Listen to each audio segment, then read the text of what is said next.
They sent a crew to demolish my lake cabin for not paying HOA fees. The only problem? I'm not even in the HOA. They rolled up with a backhoe and tore apart the home I built with my late wife, all while the HOA president watched with a smile. She thought she was running over some poor old man to steal his lakefront property. What she didn't know was that while her crew was tearing down my walls, my kids were already on their way, and my whole family are federal agents. What happens when a power-tripping HOA that loves to break the law accidentally targets the one family that enforces it for a living? Drop a comment below with where you're watching from, because this story of revenge is one for the books. The mist over the lake that morning was just how I liked it, cool and quiet, hanging low over the water like a soft gray blanket. I took my first sip of coffee, the good stuff I grind myself, and felt the warmth spread through my hands. At 68, these little routines are what keep the world turning straight. Out on the dock, the old wood was damp under my slippers, and the only sound was the gentle lapping of water against the pilings. This was my peace. My wife Sarah and I built the cabin behind me with our own 2 hands, right down to the little boathouse at the end of this dock. It wasn't just wood and nails, it was 30 years of memories soaked into the grain. I was halfway through my coffee when I saw it. There was something bright orange tacked to the boathouse door. It looked angry against the calm gray morning. I walked closer, my stomach tightening just a little. It wasn't taped, it was nailed. A single thick-headed nail driven right into the wood Sarah and I had painted together a decade ago. That felt wrong. It was a violation before I even knew what it was. I pulled the nail out with my fingers, leaving a small, ugly hole. The paper was some kind of official notice. The header read, Lakeside Pines Homeowners Association. That was the first alarm bell. I wasn't a member of any Lakeside Pines HOA. My property line stops a full half-mile from their manicured little kingdom. My grandfather bought this land clear and free, and the deed I had locked in my file cabinet confirmed it. Below the heading, in big, bold letters, it said, Final Notice, Unpaid HOA Dues, Demolition Scheduled. My eyes scanned the page. The amount due was listed as $11,740.26. The number was so specific, so official-looking, that it was almost convincing. It listed a dozen different violations, things like unapproved siding color and non-compliant dock maintenance. The dock I was standing on, the one I'd replanked myself last summer. But the worst part was at the bottom. Deadline. 3 days. 3 days. Or they claimed they had the right to tear my boathouse down. My first thought wasn't anger, it was confusion. This had to be a mistake, a clerical error. Someone in an office must have clicked the wrong address on a map. That happens. I went back inside, set my coffee down on the counter, and looked at the number listed for the HOA secretary. I dialed it, expecting a quick and sensible conversation. A woman answered on the second ring, her voice smooth and sugary, like she was selling something. Lakeside Pines, this is Marla. How can I help you? I explained who I was, and the notice I'd found nailed to my door. I was polite. I said, Ma'am, I believe there's been a mix-up. My property isn't part of your association. She made a little tut-tutting sound. Oh, Mr. Weller. Yes, I see your file right here. It looks like you're quite a bit behind on your dues. She spoke as if I were a child who'd forgotten his homework. I held my ground. There are no dues because I'm not a member. The county plat map shows my property line is outside your jurisdiction. She sighed. A long, practiced sound of fake patience. Well, our records here show that your parcel was annexed 6 weeks ago following a community vote. I'm sure you received the paperwork. But don't you worry, she said, her voice dropping to a reassuring coo. I can see how this might be a shock. I'll flag it as a potential clerical mix-up. I assure you, it will be all fixed before any crew is scheduled to arrive. Her words were meant to calm me down, but they did the opposite. Something about the way she said community vote and annexed felt rehearsed and slippery. Still, she'd said she would fix it. I had to take her at her word. For now, I thanked her and hung up, feeling uneasy, but telling myself the system would work. A mistake was made. A mistake would be corrected. The next morning, the mist was gone, replaced by a hard, bright sun. I was making my coffee when I heard it, the low rumble of a heavy engine and the crunch of tires on my gravel driveway. It wasn't the sound of a neighbor's pickup truck. This was different. I walked to the front window and my heart sank. Parked right where my driveway meets the little access road was a big, dual-axle flatbed truck. On it sat a yellow backhoe, its hydraulic arm folded up like a sleeping insect. A man in a reflective vest and a hard hat hopped out of the truck's cab. He was big, burly, with a face that looked like he rarely smiled. He walked toward my front door, holding a clipboard. I met him on the porch. "Can I help you?" I asked, keeping my voice steady. He grunted, not looking me in the eye. He just pointed a thick finger at my cabin. "Tom Weller?" "I am," I said. He nodded slowly. "I'm Ted, the foreman with Kruger Demolition. We've got a work order here to take down that boathouse." He tapped his clipboard. "And if the site isn't cleared, we start on the main cabin." I stood there, stunned. "There's a mistake. I called yesterday. The HOA secretary said she was handling it." Ted the foreman finally looked at me, his eyes tired. "Mister, I don't know anything about that. All I know is, we've got orders. She told us to be here at sunup. The order says we either get a certified check for 12 grand, or we take it down." He jerked his thumb back toward the backhoe. "And that thing starts easy." The foreman's words hung in the air, heavier than the diesel fumes from his truck. This was real.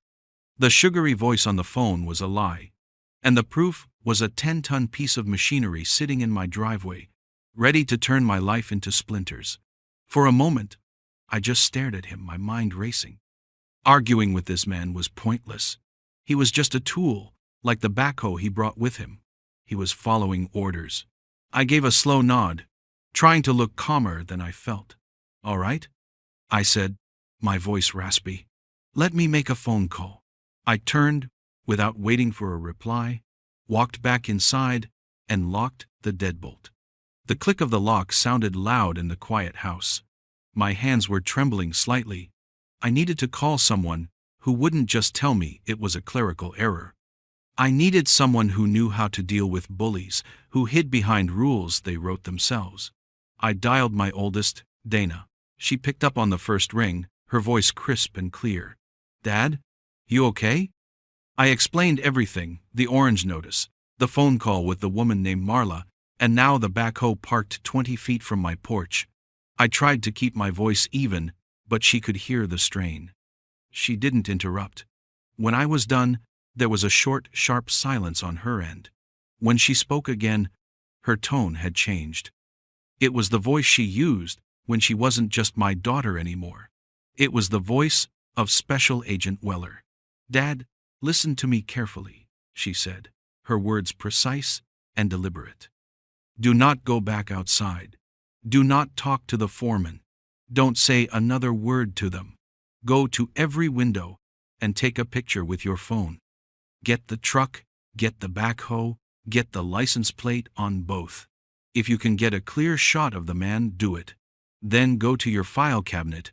Find the deed to the property and the last property tax bill you paid.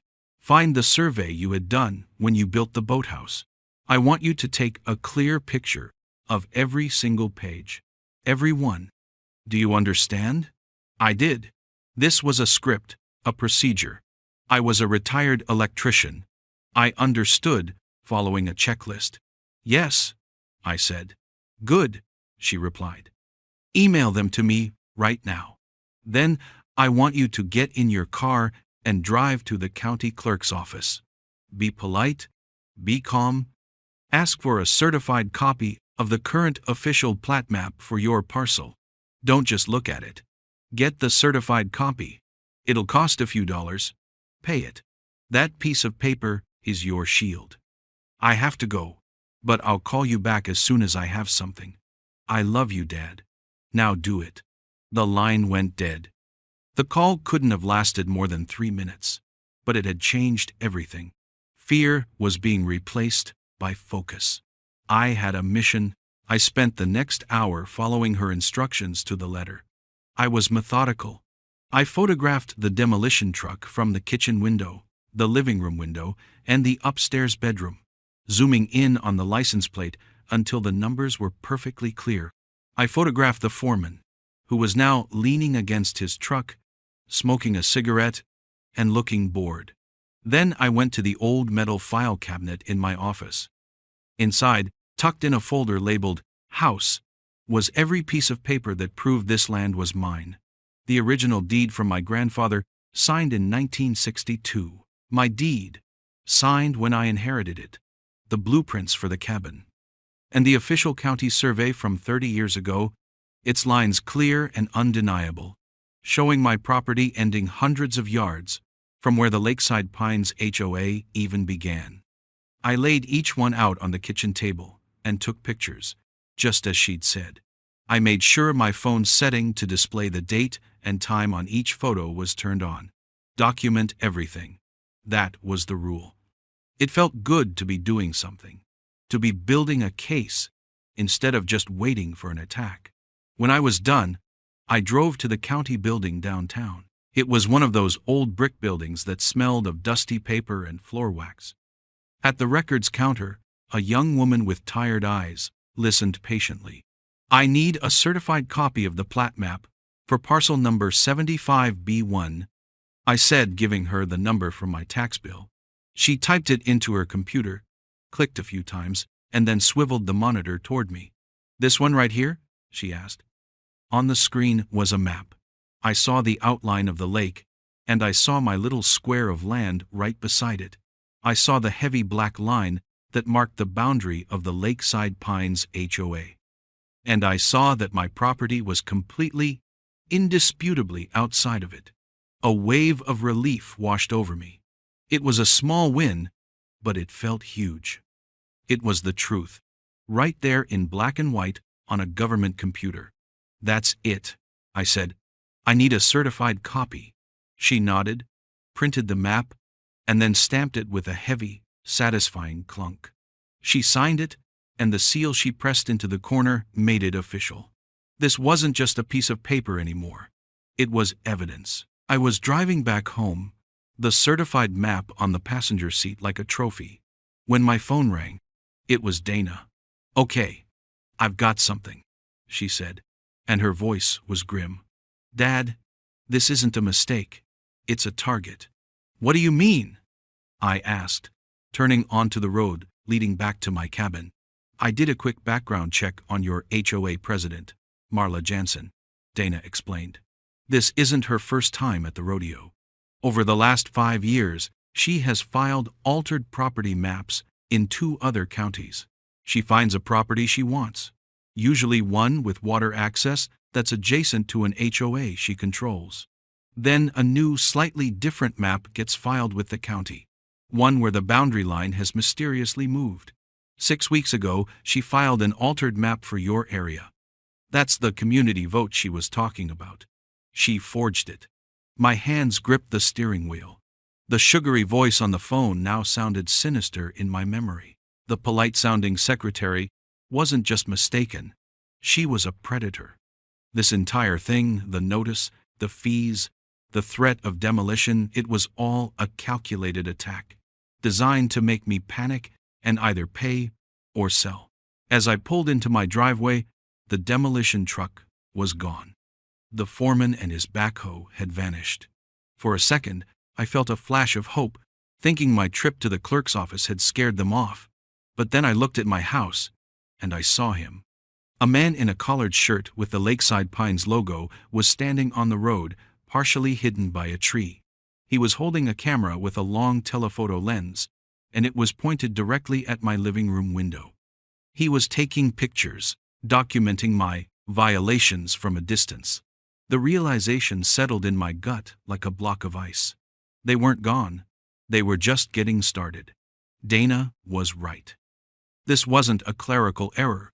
This was targeted harassment. And I was the target. The man with the camera was gone by the time the first black sedan pulled into my driveway. I knew it was Dana before she even stepped out. She moved with a purpose that you don't forget. She wasn't my little girl coming for a weekend visit. This was a federal agent arriving at a scene. She gave me a firm hug on the porch, her eyes scanning the property over my shoulder, taking in the house, the lake, the woods. "You did good, Dad," she said quietly. "The photos are perfect." A few minutes later, 2 more cars arrived, both dark, clean, and official looking. My boys. Ray got out of the first one. At 38, my middle son carried himself with a quiet intensity he'd picked up in Homeland Security. He's a big man, but he moves silently. He just gave me a solid nod, his gaze already sweeping the area, checking the road, the tree line, a silent perimeter check that was second nature to him. The second car held Mark, my youngest. He bounced out with a different kind of energy, a postal inspector's restless curiosity. He gave my shoulder a squeeze. "Don't worry, Dad," he said with a small, confident grin. "Mail fraud, wire fraud. This Marla lady is stepping in it. Big time." They brought in briefcases and laptops. My old oak kitchen table, the one where they'd done their homework as kids, was suddenly a command center, the heart of our counteroffensive. It was time to go to war. Dana laid it all out like she was briefing a case. She took my certified plat map, the one from the county clerk, and placed it in the center of the table. "This is our foundation," she said. "The ground truth." Then, she placed another map beside it, one she had printed from the digital files the county had on record from a filing made 6 weeks ago. At first glance, they looked identical. But then Mark took a ruler and laid it across the 2 maps. The line was subtle. On Marla Jansen's map, the boundary of the Lakeside Pines HOA had been nudged about 200 feet to the north, a neat little curve that just happened to swallow up my entire property, including my dock and boathouse. "She didn't just move a line," Ray said, his voice a low rumble. "She stole your land on paper." Next, Mark pulled out a document. "And this," he said, "is how she made it legal." It was the community vote Marla had mentioned on the phone.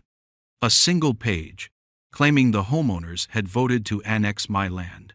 Below was a list of signatures. Mark had already highlighted 3 of them. Frank Miller. He read, tapping the first name. "He died in 2018. I checked the public records. Joan Peterson. Stroke, 2020. Carl Beasley. He moved to Florida 10 years ago." My jaw tightened. These weren't just names. They were my neighbors. Frank had helped me put the roof on the cabin. Joan used to bring Sarah flowers from her garden. Marla hadn't just forged documents. She'd used the memory of my friends to do it. It was a special kind of evil. We sat there for a moment in silence, the 3 pieces of paper on the table telling a story of calculated criminal greed. My original deed, clear and simple. The forged map, the fraudulent vote. It was a paper trail of a crime in progress. Just as I was processing the sheer audacity of it, I heard the telltale rattle of the mail slot in my front door. I went to check it. On the floor was a crisp white envelope with the Lakeside Pines HOA logo on it. No stamp. It had been delivered by hand. My hands were steady now as I opened it. Inside was a new bill. Second notice. Fines doubled. It read. The original amount of nearly $12,000 was now crossed out. The new total was $23,480.52. They had added a new fine for non-compliance with exterior paint code. The color of my cabin, the same soft brown it had been for 30 years, was now apparently a $10,000 violation. It was so absurd, so brazen, that I almost had to laugh. They were just making it up as they went along. trying to bury me in fake debt, to create so much pressure that I would break. I brought the letter back to the kitchen table and laid it next to the other evidence. My kids looked at it, and a cold anger settled over the room. This wasn't about a boathouse or paint colors anymore. This was about whether a person's life, their home, can be taken away with nothing more than a few lies printed on paper. I looked from the fake bill to the solid truth of my grandfather's deed. I thought about what it means to own something, to have a place in the world that is yours. They think a line on a map is just something you can move, but it's not. It's tied to the ground it represents. You can't vote against gravity, and you can't just move a boundary line because you want a prettier dock. The next morning, the fight came to my front door again, but this time it wasn't quiet. It was 5:30 a.m., still dark out, when a tremendous bang and the screech of tortured metal jolted me out of bed. It sounded like a car crash in my driveway. I rushed to the window and saw the taillights of a massive truck pulling away. It had left something behind. A 30-yard dumpster, the kind you see at major construction sites, was dropped squarely at the end of my driveway, completely blocking it. It wasn't just blocking my car. It was positioned so that no vehicle, not an ambulance or a fire truck, could get in or out. This was a cage. I could see a sign spray-painted on its rusty red side. Property of Lakeside Pines HOA, debris removal. They were calling my life debris. I didn't panic. The initial shock quickly hardened into a cold, methodical anger. My kids were already up, drawn by the noise. Ray stood at the window, his arms crossed, his face a stony mask. He saw it not as an inconvenience, but as a tactic, a barrier, a threat. "They're trying to box you in, Dad," he said, his voice flat. "Make you feel helpless." But I wasn't helpless. I was documenting. I picked up my phone, but before I did anything else, I showed Mark my system. It was simple, the way an old electrician likes things. "See?" I said, holding up my phone. "I don't use any fancy apps. I just open the Notes app on my phone. I write down the date, the time, and what happened. 5:32 a.m. Large dumpster dropped, blocking driveway. Then, I take my photos. The dumpster, the license plate of the truck, if I can get it, its position. I make sure the timestamp is on in the camera's settings. It's proof. It was my how-to guide for fighting back. No jargon, just facts. Mark nodded, a flicker of appreciation in his eyes. Then he looked at the hand-delivered notice from the day before. He tapped the name at the bottom. Greg Purcell, HOA Treasurer. "All right," Mark said, a sly grin spreading across his face. "Let's see if Mr. Purcell wants to talk about his debris." He found the HOA's number and dialed, putting the call on speaker for us all to hear. He wasn't Mark Weller, U.S. Postal Inspector. He was just a concerned son. The phone was answered by a gruff, sleepy voice. "Yeah? Hello," Mark said, his voice friendly and polite. "I'm calling on behalf of my father, Tom Weller. We're just a little confused about this large dumpster that appeared in his driveway this morning, and we'd like to get it sorted out." There was a chuckle on the other end. "Sorted out? You pay the fine, it gets sorted out. Simple." It was Greg Purcell. He sounded exactly like a man who enjoyed his petty power. "I understand," Mark said, his tone still perfectly reasonable. "But we're trying to figure out what the fines are even for. This property isn't in your HOA." Greg laughed again, a wheezing, unpleasant sound. "Says you. Says our paperwork. You are. And until you pay up, things are just gonna get more inconvenient. A lot more." And then, Mark laid the trap. "We just want this to stop," he said, putting a little desperation in his voice. "My dad's an old man. We don't want any trouble. We're thinking he should just sell the place and move." The line went quiet for a beat. We all held our breath. When Greg spoke again, his voice was dripping with smug satisfaction. He thought he was winning. Well now, he said slowly, savoring the moment. That's the smartest thing I've heard all day. To be honest with you, kid, we'll make it so he wants to sell. It'll be a lot cheaper for him in the long run. Mark's eyes met mine across the kitchen table. He had him. A direct admission of their strategy. Harassment with the goal of forcing a sale. Mark ended the call politely, but the air in the room had changed.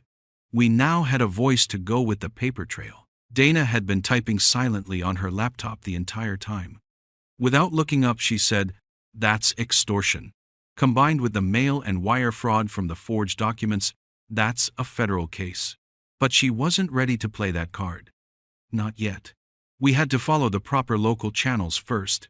We would beat them using their own rulebook, but legally this time. Dana drafted a formal cease and desist letter. It was a thing of beauty, clear, direct, and ironclad.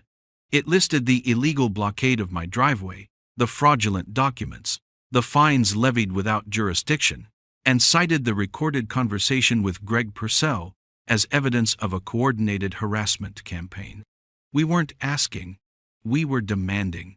An hour later, the county sheriff himself, a man I'd known for 20 years, pulled up on the main road. He couldn't get down my driveway, of course. He got out of his car, looked at the dumpster, and shook his head. He walked over and I met him by the road. I handed him the letter. He read it, his expression growing grimmer with each line. He walked over to the Lakeside Pines entrance, and a few minutes later, Marla Jansen emerged from her perfect-looking house, her face a mask of polite concern. The sheriff didn't raise his voice. He just handed her the letter. The look on her face as she read it was worth more than the $23,000 they claimed I owed. The sugary charm vanished, replaced by a flash of pure, unadulterated fury. 20 minutes later, the same truck that had dropped the dumpster returned, and with another series of groans and screeches, hauled it away. The driveway was clear. It was a victory. Small, but sweet. We had pushed back, and they had retreated. But that night, as the sun went down over the lake, my phone buzzed. It was a neighbor from down the road. "Tom," he said, his voice worried, "you might want to look at the Lakeside Pines HOA Facebook page." I pulled it up on my laptop. There, at the top of the page, was a new post. It was a picture of my cabin, the one the man with the telephoto lens had taken. Underneath it, in big bold letters, was a public notice of violation and non-compliance. And right there, for the whole world to see, they had tagged me by name. My private fight was now a public spectacle. They weren't just trying to take my home, they were trying to take my name. The Facebook post was meant to isolate and shame me. It was a digital version of putting someone in the stocks in the town square. Marla Jansen thought that by making it public, she could paint me as a stubborn old man who wouldn't follow the rules, turning the community against me. She was wrong. Instead of anger from my neighbors, I got phone calls. First from Bill, who lives 2 roads over. "Tom," he said, "I saw that post. It's garbage. They fined me $500 last month because my garden gnome was," and I quote, "not in harmony with the natural woodland setting." An hour later, another call, this time from a woman named Cheryl. They sent me a violation because my welcome mat was half an inch too wide. She told me, her voice trembling with anger. I thought I was the only one. The public shaming had backfired. Marla had shown her hand not just to me, but to everyone, and people were starting to see the pattern. But while the neighbors were getting angry, Dana was getting to work. The Facebook post was defamation, another log on the fire. But she was looking for the source of the rot. "This isn't about pride or power, Dad," she explained, her laptop open on the kitchen table again. "It's about money. It's always about money." She filed a Freedom of Information Act request with the state agency that oversees HOAs. A FOIA request is simple. It's a formal demand for public records. It says, you are a public-facing body, and the public has a right to see how you operate. Dana asked for the last 5 years, of the Lakeside Pines HOA's financial filings, budgets, and meeting minutes.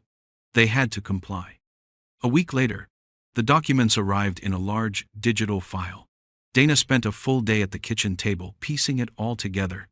The table was covered in spreadsheets she printed out, with lines of numbers and notes in the margins. I kept her supplied with coffee. Around 4 in the afternoon, she leaned back and let out a long, slow whistle. "Found it," she said. She turned the laptop toward me.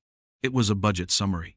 For the last 5 years, under community maintenance, the HOA had spent over $500,000, but the line item for actual work landscaping, road repair, snow removal, only accounted for about half of that. "Right here," Dana said, pointing to a recurring expense category labeled General Contracting and Site Management. The total was $218,000. There were no receipts, no specific invoices. Just a lump sum paid out every quarter. "That's a slush fund," Ray said, looking over her shoulder. But it got worse. Dana dug into the state's business registry. She searched for the company that was receiving all those payments. Jansen Contracting. The sole proprietor, the owner of the company, was a man named David Jansen, Marla Jansen's brother. The HOA president was paying her own brother from the community funds for work that was never specified and likely never done. This was the engine of her entire operation. The bogus fines she charged people like me and my neighbors weren't just for power. They were to cover the holes in the budget left by the money she was funneling to her own family. The evidence was now overwhelming. That evening, my garage looked less like a workshop and more like a secret meeting hall for a suburban resistance. Bill and Cheryl came, along with another homeowner, a young guy who'd been fined for the color of his kid's tricycle.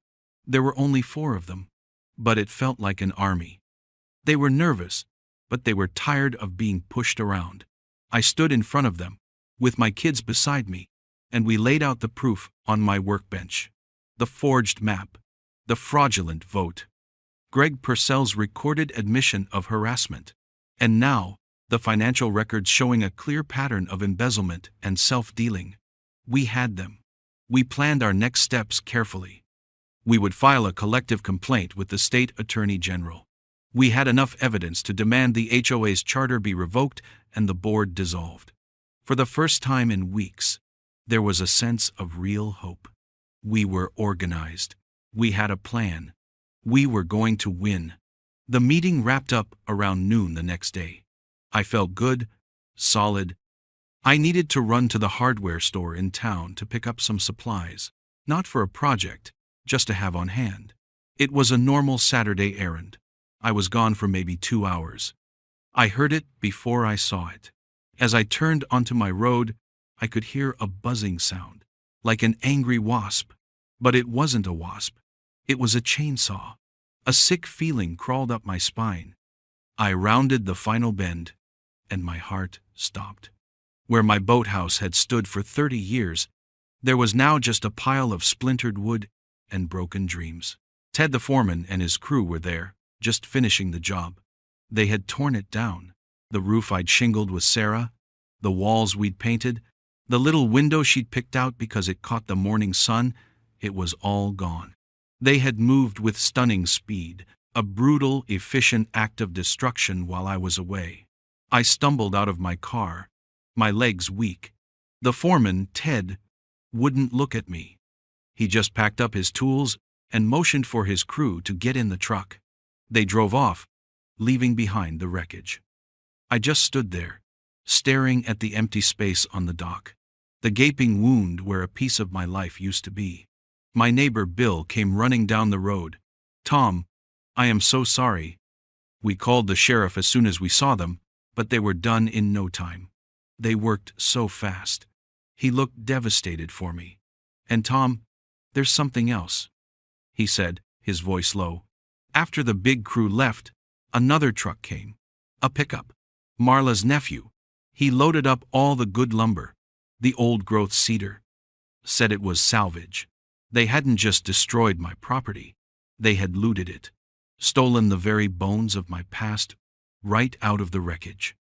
I sat down on the edge of my ruined dock, the place where Sarah and I used to watch the sunset, and for the first time since this all began, the fight went out of me.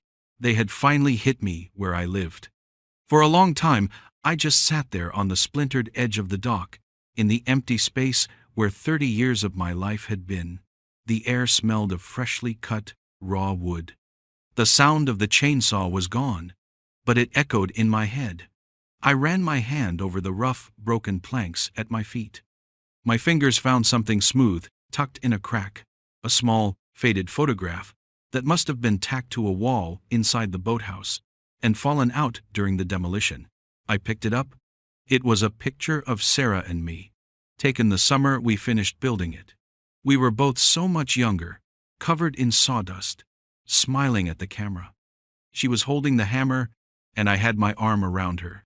We were so proud, looking at her smiling face in that photo, and then looking at the pile of wreckage. Something inside me finally broke. It wasn't loud. It was a quiet, heavy collapse. The fight was gone. They had won.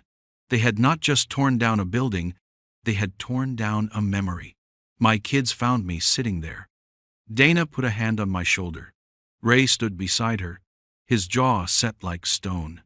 Mark just looked at the debris field where the boathouse used to be, his usual quick-witted energy gone, replaced by a cold fury. They didn't offer empty comforts. They didn't say, "It's okay, Dad." They knew it wasn't.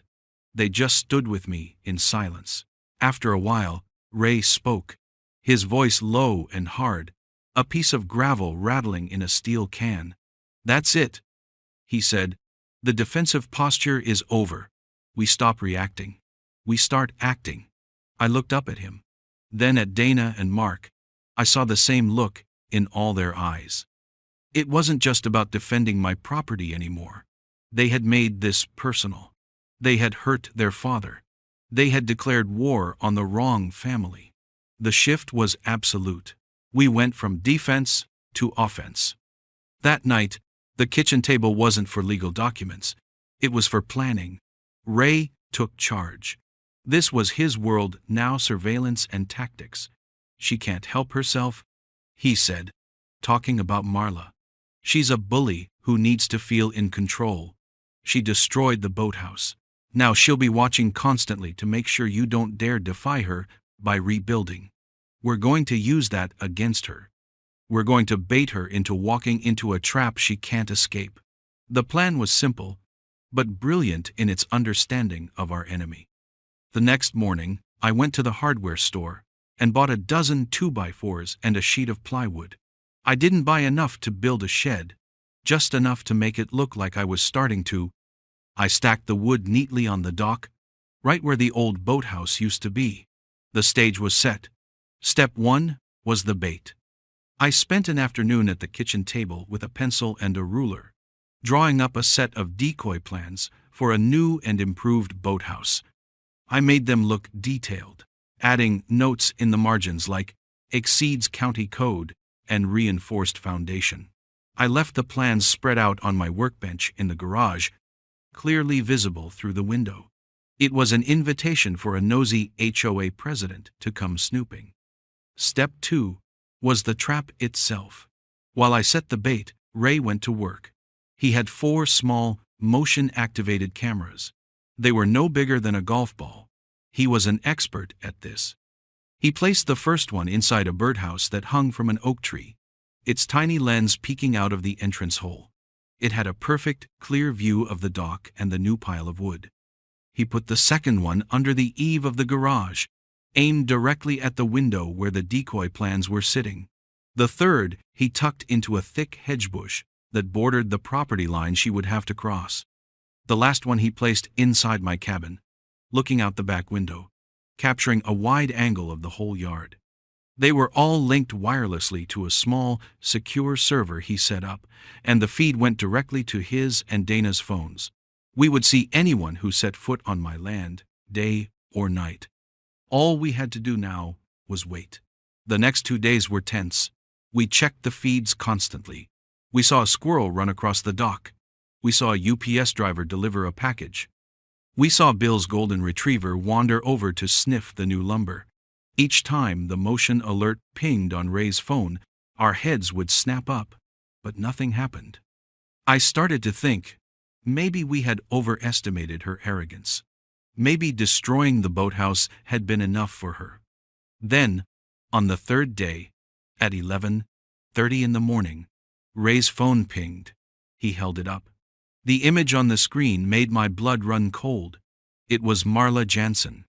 She had parked her car up on the main road and was walking down my driveway, bold as you please. She held a clipboard in one hand and her phone in the other, already taking pictures of the stacked lumber. She walked right out onto my dock, inspecting the wood like she had every right in the world to be there. After a moment, she turned and headed for the garage. Her eyes zeroed in on the window, exactly as Ray had predicted. She leaned in, trying to get a better look at the decoy plans on my workbench. She was trespassing. We had her. I looked at Dana, a silent question in my eyes. She just gave me a small, grim smile and nodded toward the driveway. Just as Marla raised her phone to take a picture through my garage window, I heard it. The sound of tires on gravel. It wasn't one car. It was two. Two black SUVs, the kind that don't have hubcaps, rolled silently down my driveway and came to a stop, perfectly blocking her exit. The trap was sprung. Marla Jansen was so focused on my garage window that she didn't hear the SUVs until they were already stopped. The quiet crunch of gravel under their heavy tires made her spin around. The smug, proprietary look on her face dissolved like sugar in hot coffee. It was replaced by a flicker of confusion, which quickly curdled into alarm. The doors of the lead SUV opened, and 3 people stepped out. They didn't look like HOA enforcement. They wore dark suits, their movements economical and precise. They were federal agents. Dana stepped out of the passenger side of the second SUV. She wasn't wearing a suit, just jeans and a plain blue jacket, but she moved with more authority than all of them combined. Marla's face, which had been pale with shock, suddenly flooded with indignant red. "What is the meaning of this?" she demanded, her voice a little too high. "This is private property. You are trespassing." Dana didn't answer her. She just walked calmly toward Marla, stopping a few feet away. I watched from my kitchen window as my daughter, the person I taught to ride a bike, stood there as the calm center of a storm she had created. While the agents from the first car fanned out to secure the scene, Dana just looked at Marla. "Ma'am," she began, her voice perfectly level, "while you are currently trespassing on my father's property, that's the least of your problems today." Just then, the county sheriff's car pulled in behind the SUVs, and the sheriff himself got out, holding a sheaf of papers.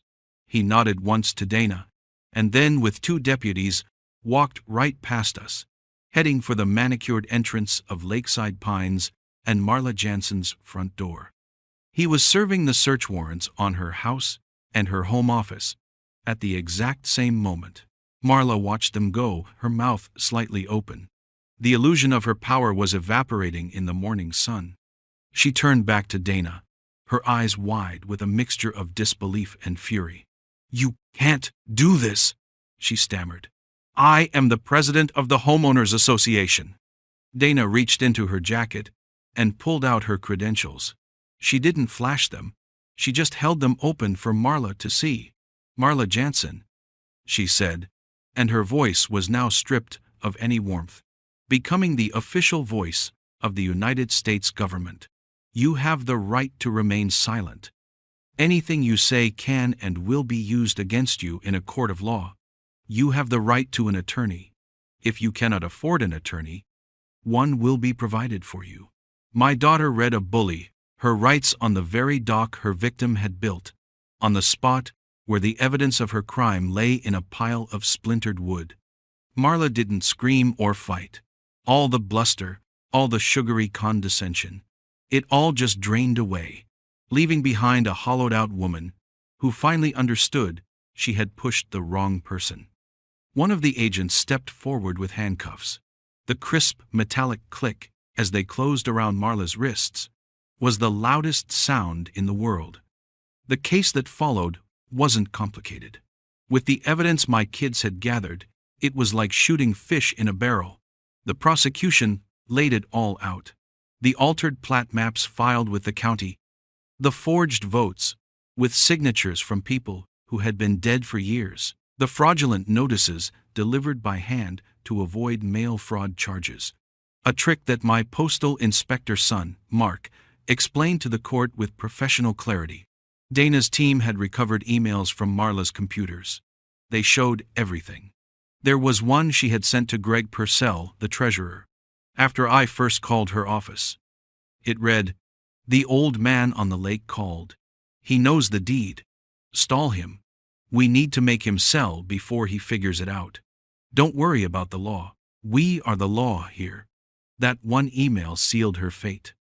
They also had the HOA's financial records, the ones showing $218,000 in unaccounted funds paid directly to her brother's phantom contracting company. And they had Ray's camera footage, crystal clear video of her trespassing on my property to further her campaign of harassment. She had built a cage of fake rules for others, and we had simply used the real laws to lock her inside it. The judge was a no-nonsense woman who had seen her share of HOA tyrants. She didn't just find Marla guilty. She made an example of her. Marla Jansen was convicted of conspiracy, wire fraud, and extortion. Her right-hand man, Greg Purcell, seeing which way the wind was blowing, had confessed everything in exchange for a lighter sentence. The judge's restitution order was the final nail in the coffin of their little kingdom. She ordered Marla to pay me $64,000 in personal damages for the harassment and the emotional distress.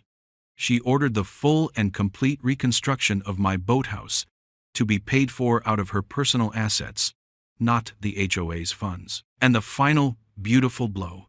She ordered the Lakeside Pines HOA board immediately dissolved. Its charter was revoked, and it was to be placed under the independent administration of a court-appointed receiver. Her power was gone. Her money was gone. Her kingdom was gone. The best part of the whole thing was the county commissioners meeting a month later. Spurred on by the case, they voted unanimously to pass a new ordinance. All HOAs in the county would now be subject to mandatory independent financial audits every 2 years. My fight had protected not just my own property, but potentially hundreds of others. The next Saturday, a different kind of truck pulled into my driveway. It was a lumber truck, filled with beautiful new cedar planks, the kind that smells like hope. My neighbors, Bill and Cheryl and the others who had stood with me, showed up with tool belts and coffee. We spent the weekend rebuilding the boathouse. We weren't just putting up walls. We were rebuilding a community based on respect, not rules written by a bully. As I drove the last nail into the new roof, standing in the same spot where I'd stood with Sarah all those years ago, I looked out over the quiet water. The mist was hanging low over the lake again, just how I liked it. You can't vote against gravity. It's a fundamental law of the world. It will always pull you back down to earth. And you can't fake your way out of the truth. It will always, eventually, come out into the light.